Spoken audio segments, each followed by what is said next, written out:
बहुत सारे लोगों को डिज़ाइनर्स कपड़े पहनने का शौक होता है, आप पूरे करें, मैं कभी इसको नहीं मना करती। ईद के बाद हर डिज़ाइनर लॉन है या चीज़ें उनके ऊपर आप देखें 60, 50, 70% डिस्काउंट आ जाती है, सेल आती है, तो उनको भी सर्च किया करें ताकि आपके अगले साल के लिए आप कुछ अच्छे कपड़े लॉन के बना सकें। यानी आपके कहने का मकसद है कि जैसे अभी छोटी ईद गुजरी जी, बजाय आपने बड़ी ईद के बाद डिस्काउंट मिलेंगे 50% और ये बड़े डिज़ाइनर्स की बात मैं करूँ, मैं खुद खरीदती हूँ।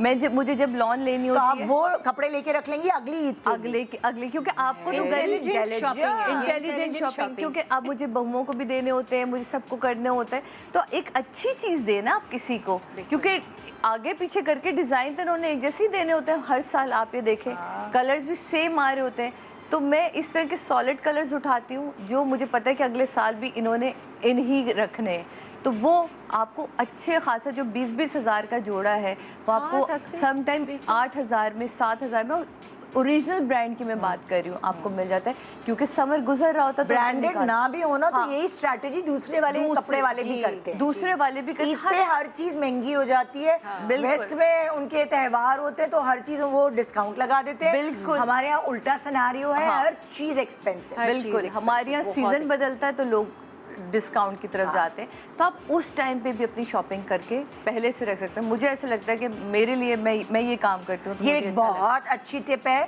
कि आप अपने इवेंट की तैयारी वक्त से पहले कर लें। अगर आपको फॉर एग्जांपल आपने ईद पर ट्रैवल करना है, कि अगर आपकी सारी फैमिली लाहौर में है या कराची में है या इस्लामाबाद में, आपने अपने टिकट्स भी उसी तरह से करके टिकट्स का तो है ही कि आप जितना पहले करवा लें उतना आपको चीप पड़ते हैं, चाहे वो ट्रेन हो, चाहे वो बस हो, चाहे वो प्लेन हो, हर चीज़ मतलब वहाँ पे भी ये रोकथाम हो सकती है। वो कहते हैं ना कि इंटेलिजेंस जो है वो बड़ा आपकी काम आएगी, आपकी समझदारी बहुत काम आती है।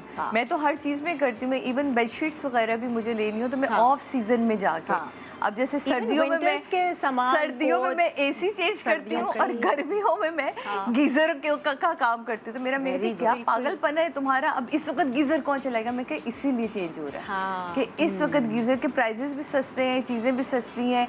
लीक आपको पता है कराची में हम जहाँ रहते हैं समंदर के पास, तो वहाँ हर चीज़ पे जंग लग जाता है सीपेज की वजह से।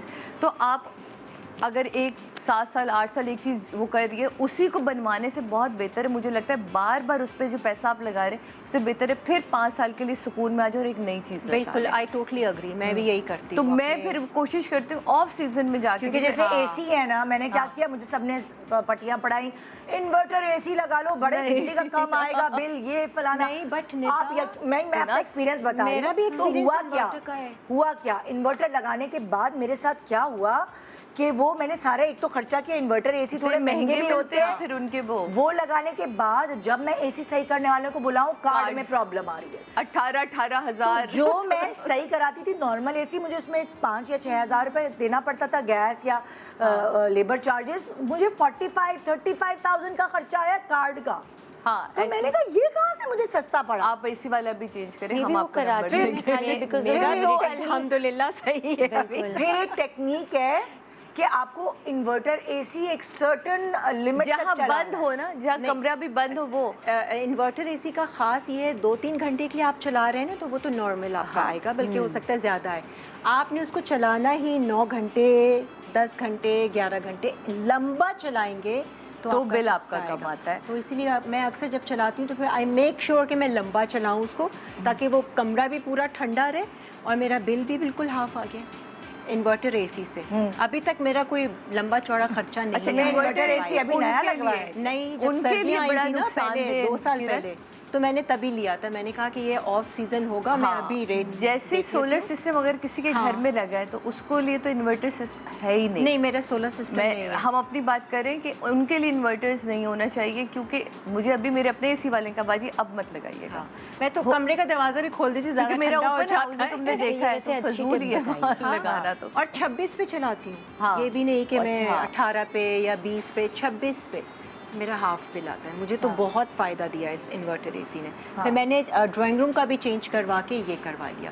इनफैक्ट ड्राइंग रूम तो बड़ा है ना, स्पेशियस है, तो मैंने 1.5 टन के बजाय 1 टन का ही लिया, मैंने कहा ज्यादा देर चलेगा। अच्छा, तुम अपार्टमेंट में रहती हो? मैं ठीक है, अब मैं आपको एक मिसाल दे रही हूँ। अपार्टमेंट में रहती है तो जो इन्वर्टर एसी का जो आउटर है उस पर धूप इतनी डायरेक्ट नहीं पड़ती। अब जो बैंगलोज हैं या जो घर हैं, जो मकान वाले पे ज्यादा पड़ती है तो मैं मतलब लाइक मेरी तरफ से मशवरा नहीं है इन्वर्टर एसी का, क्योंकि जब वो ख़राब हो जाए और हमारे टेक्नीशियंस को आता नहीं है वो सही करना, काम करना इन्वर्टर पे, तो वो बहुत पैसे चार्ज करते हैं। मैंने अलग अलग मैंने कहा अभी तक मेरा खर्चा कुछ नहीं है। ये कराची का ही आई थिंक प्रॉब्लम है।